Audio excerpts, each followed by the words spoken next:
నిప్పులు చెరుగుతున్నాడు. వేసవి ఇంకా పూర్తి స్థాయిలో ప్రవేశించక మునిపే భానుడు భగభగ మండిపోతున్నాడు. ప్రజలను ఉక్కిరి బిక్కిరి చేస్తూ సెగలు పుట్టిస్తున్నాడు. మధ్యాహ్న సమయంలో మరింత తీవ్ర రూపం దాల్చుతున్నాడు. మంట పుట్టిస్తున్న ఎండల నుండి రక్షించుకోవడానికి జనం నానావస్థలు పడుతున్నారు. శీతల పానీయాలను ఆశ్రయిస్తూ కాస్త ఉపశమనం పొందుతున్నారు, కాస్త సేద తీరుతున్నారు.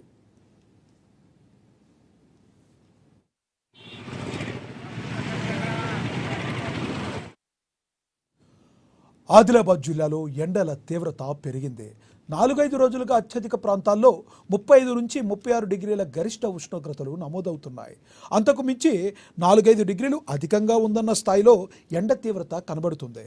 ఉదయం 11 నుంచి సాయంత్రం 4 గంటల వరకు జిల్లా అంతటా వేడి వాతావరణమే కనబడుతుంది. రాత్రికి ఉక్కపోత కూడా పెరిగిపోయింది. సాధారణంగా ఈ సమయంలో జిల్లాలో 30 నుండి 32 డిగ్రీల ఉష్ణోగ్రతలు నమోదవుతుంటాయి. పగటిపూట కూడా చలి వాతావరణమే ఉంటుంది. అర్ధరాత్రి నుంచి చలితో కూడిన మంచు పడుతూ ఉదయం 9 గంటల వరకు ప్రభావం కనబడుతుంది. అనంతరం కూడా ఎండ పెద్దగా ఉండదు.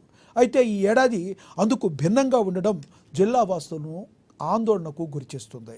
ఈ వేసవిలో ఎండలు అధికంగా ఉంటాయని వాతావరణ శాఖ సంకేతాలు ఇస్తుండగా ఆ ప్రభావం ఇప్పటి నుంచే తారసపడుతుంది.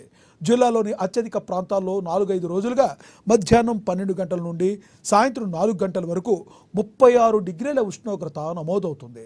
ఒక రకంగా రాష్ట్రంలో అత్యధిక ఉష్ణోగ్రతలు నమోదయ్యే ప్రాంతాల్లో జిల్లాలో ముందు వరుసలోనే ఉంటుంది. బేలలో నిన్నటి బుధవారం 39.9 డిగ్రీలు నమోదైంది. మరోవైపు ఎండల తీవ్రత కారణంగా శీతల పానీయాలు, కొబ్బరి బొండం వ్యాపారాలకు గిరాకీ ఊపందుకుంది. ఎండ వేడిమి నుంచి ఉపశమనం కోసం జనాలు ఆ షాపుల వద్దకు పరుగులు తీస్తున్నారు. ఇదిలా ఉంటే ఉష్ణోగ్రతలు పెరిగిపోవడంతో పలు ప్రధాన కూడళ్లు మధ్యాహ్నం సమయంలో బోసిపోయి దర్శనమిస్తున్నాయి. జనసంచారం లేక నిర్మానుష వాతావరణాన్ని తలపిస్తున్నాయి.